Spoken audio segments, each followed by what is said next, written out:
Hello, hello. I hope the connection here works okay. I'm doing this live, and I also happen to be in a beautiful cemetery here in Portland, Oregon. And I received a question recently. I had done a post on using the mantra, like whispering the mantra to yourself, I love you, I love you, I love you, and making that a daily practice. And someone asked me about self-love. With all of the years of trauma and all the baggage and all the things that she had been through, she's wondering like how to get to a place of self-love. What are some baby steps that she can take to actually start practicing loving herself when it feels like all of the self-judgment and all of the feelings of being wrong are standing in the way of actually being in acceptance and being with herself and staying with herself, as I like to say. And this is the first thing that came to mind. And this is true for me. The first steps that I have taken to, like the baby steps to actually coming to a place of self-love, and I'm still coming to this place. Of course, judgments come up, self-rejection comes up, fear, worry, doubt that I'm lovable and acceptable exactly as I am. Of course, that stuff still comes up, right? Because it's kind of patterned and deeply ingrained into our physiology from a young age that we're not enough. But this is the thing that came up for me, is it's very important to recognize that whatever you didn't receive as a child, the love, the affirmation, the being seen, the being witnessed, the being heard, all of those things, those are now our responsibility when we become adults. The statute of limitations runs out on blaming our parents or wishing our parents would still provide that for us. It runs out as soon as we become adults and we realize that our parents are imperfect and they just didn't meet those needs for us. So when it comes to healing your inner child, it's very, very tender, beautiful, necessary work on your path to self-love. And I believe it's the first step to self-love. So I always suggest, if you're new to this, get out some photographs of yourself from when you were a child. Put them as a screensaver on your phone, put them on your dresser, put them on your desk, put them all around your house or your office or wherever, and look at yourself and take yourself in from when you were a young age. And then just sit, and you can close your eyes and hold a picture of yourself in your mind from when you were a child, when you were carefree, joyful, lovable, and just dance with yourself and enjoy yourself and celebrate yourself as a young person. And then another meditation that I like to do, and this is very tender, so you need to go gently with it and maybe start with something small and then work your way up to bigger events, is you can actually go back in your memory and remember very specific events that felt very harmful and hurtful, or even just general events that were repetitive in your childhood, and see yourself as a young person with that happening, and then come back in that vision, come back as yourself now, and stand as a protector and as a loving witness to your young self.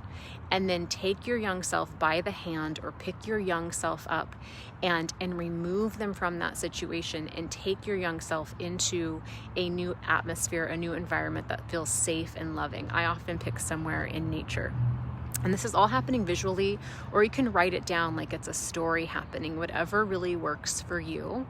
But the point is to reparent ourselves, to reparent our young selves and come in and be the parent that we didn't have when we were young. And that right there is the first step that anyone can take to reintegrating the parts of ourselves that have felt rejected, that have felt lost, that have not felt good enough. And you can do this from a very young age, even pre-memory.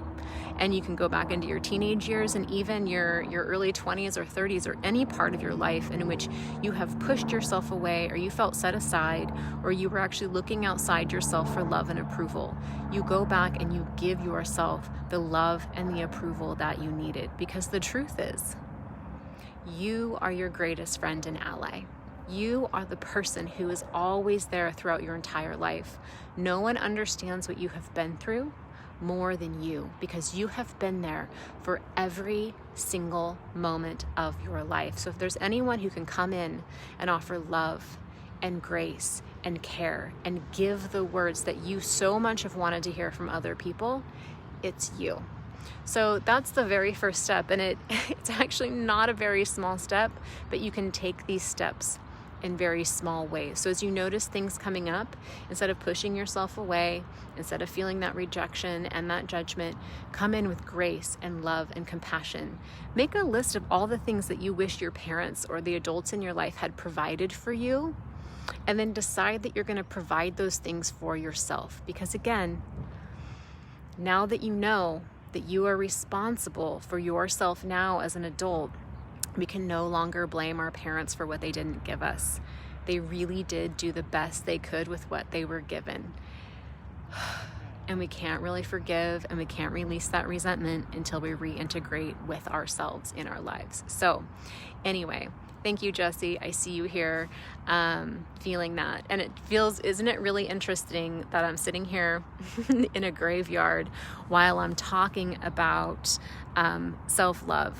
Because honestly, this is your life. This is your one life. And we want to enjoy it, and we want to be present for it in every way. Like, just look at the sky, right? Be present to your life. Be present for yourself. Part of healing and part of being present to your life and part of enjoying this life that you have and part of healing is inviting that inner child back into your life now. So there's so much more I could say. There's so much more I could say, but that feels like enough for now. So thank you for being here with me. If you're watching this and it's the replay, just leave a comment and do #replay or whatever. Ask any questions you have, because this is a big, very important subject and I want to keep talking about it. So thank you to the person who sent me this question. Thank you to those of you who are watching, and thank you to those of you who are doing the work to heal, so that we're not passing on that pain to other people, that the pain and the hurt gets to stop with us and we don't go on and hurt others, right? Yeah. Okay. I'm Jessica Amos. I'm the founder of Stay With Yourself, the practice of being who you are, where you are. So honoring where you are in this moment, it's all okay. Yes. All right. Love you.